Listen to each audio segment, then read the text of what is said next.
2. Fear of fear. This lady was cautious. She decided she wouldn't let herself go in her drinking, and she would never take that morning drink. I didn't think I was an alcoholic. I thought my problem was that I'd been married to a drunk for 27 years. And when my husband found AA, I came to the second meeting with him. I thought it was wonderful, simply marvelous for him, but not for me. Then I went to another meeting, and I still thought it was wonderful for him, but not for me. That was on a hot summer evening down in the Greenwich Village group, and there was a little porch out there in the old meeting place on Sullivan Street. And after the meeting, I went out on the steps for some air. In the doorway stood a lovely young girl who said, "Are you one of us souses too?" I said, "Oh, goodness, no, my husband is. He's in there." She told me her name, and I said, "I know you from somewhere." It turned out that she had been in high school with my daughter. I said, "Eileen, are you one of those people?" And she said, "Oh, yes, I'm in this." As we walked back through the hall, I, for the first time in my life, said to another human being, "I'm having trouble with my drinking, too." She took me by the hand and introduced me to the woman that I'm very proud to call my sponsor. This woman and her husband are both in AA, and she said to me, "Oh, but you're not the alcoholic, it's your husband." I said, "Yes." She said, "How long have you been married?" I said, 27 years. She said, 27 years to an alcoholic. How did you ever stand it? I thought, now here's a nice, sympathetic soul. This is for me. I said, "Well, I stood it to keep the home together and for the children's sake." She said, "Yes, I know. You're just a martyr, aren't you?" I walked away from that woman grinding my teeth and cursing under my breath. Fortunately, I didn't say a word to George on the way home. But that night I tried to go to sleep, and I thought, "You're some martyr, Jane. Let's look at the record." And when I looked at it, I knew I was just as much a drunk as George was, if not worse. I nudged George next morning, and I said, "I'm in." And he said, "Oh, I knew you'd make it." I started drinking nearly 30 years ago, right after I was married. My first drinking spree was on corn liquor, and I was allergic to it, believe me. I was deathly sick every time I took a drink, but we had to do a lot of entertaining. My husband liked to have a good time. I was very young, and I wanted to have a good time, too. The only way I knew to do it was to drink right along with him. I got into terrific trouble with my drinking. I was afraid, and I had made my mind up that I would never get drunk, so I was watchful and careful. We had a small child, and I loved her dearly, so that held me back quite a bit in my drinking career. Even so, every time I drank, I seemed to get in trouble. I always wanted to drink too much, so I was watchful, always watchful, counting my drinks. If we were invited to a formal party and I knew they were only going to have 1 or 2 drinks, I wouldn't have any. I was being very cagey because I knew that if I did take 1 or 2, I might want to take 5 or 6 or 7 or 8. I did stay fairly good for a few years, but I wasn't happy, and I didn't ever let myself go in my drinking. After my son, our second child, came along, and as he became school age and was away at school most of the time, something happened. I really started drinking with a bang. I never went to a hospital, I never lost a job, I was never in jail, and unlike many others, I never took a drink in the morning. I needed a drink, but I was afraid to take a morning drink because I didn't want to be a drunk. I became a drunk anyway, but I was scared to death to take that morning drink. I was accused of it many times when I went to play bridge in the afternoon, but I really never did take a morning drink.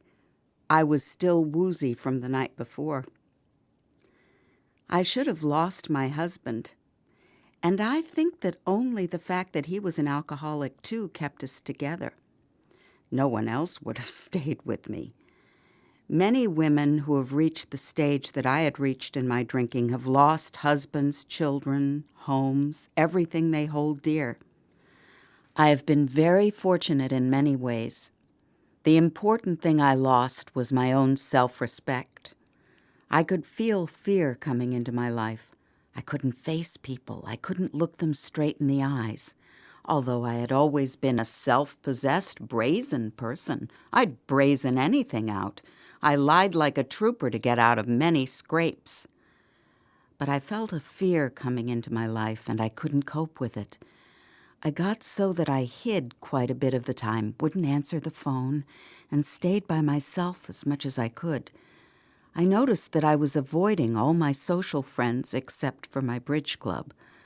I couldn't keep up with any of my other friends, and I wouldn't go to anyone's house unless I knew they drank as heavily as I did. I never knew it was the first drink that did it.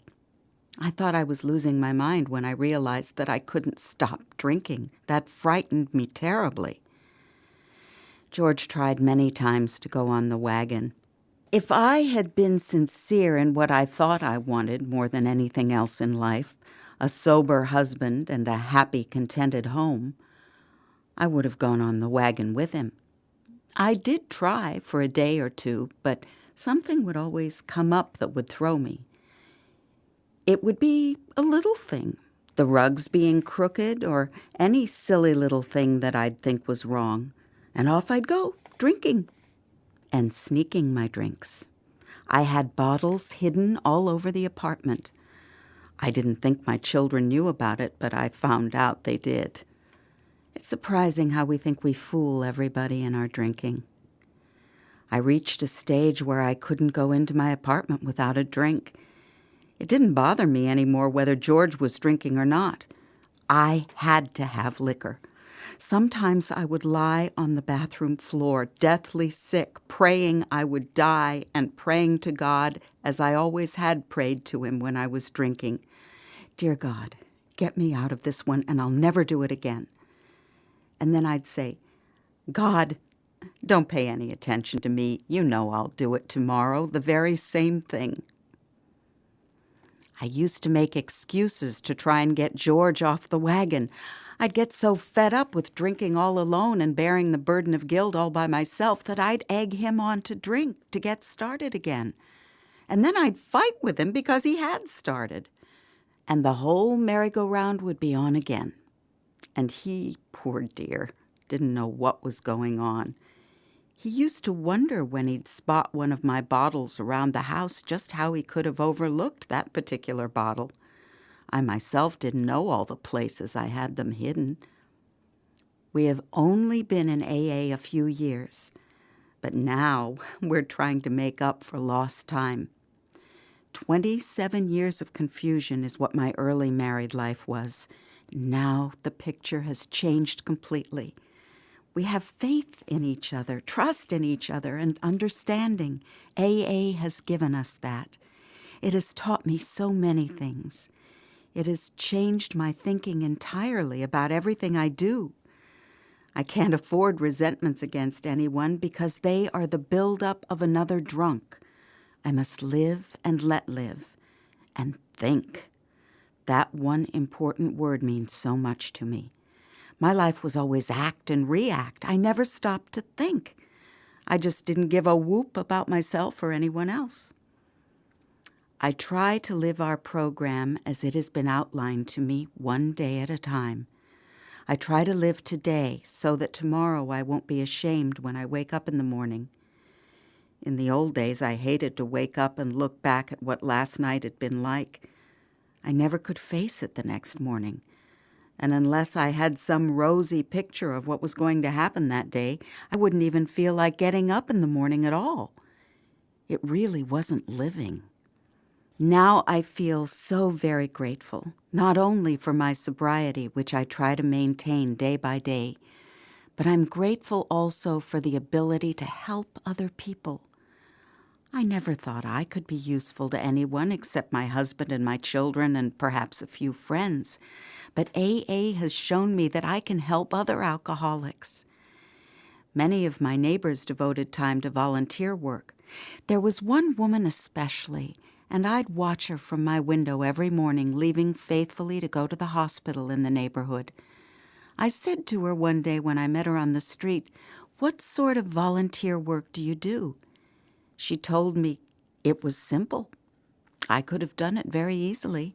She said, "Why don't you do it too?" I said, "I'd love to." She said, "Suppose I put your name down as a volunteer, even if you can only give 1 or 2 days." But then I thought, well, now wait. How will I feel next Tuesday? How will I feel next Friday if I make it a Friday? How will I feel next Saturday morning? I never knew. I was afraid to set even one day. I could never be sure I'd have a clear head and hands that were willing to do some work. So I never did any volunteer work. And I felt depleted, whipped. I had the time, I certainly had the capability, but I never did a thing. I am trying now each day to make up for all those selfish, thoughtless, foolish things I did in my drinking days. I hope that I never forget to be grateful.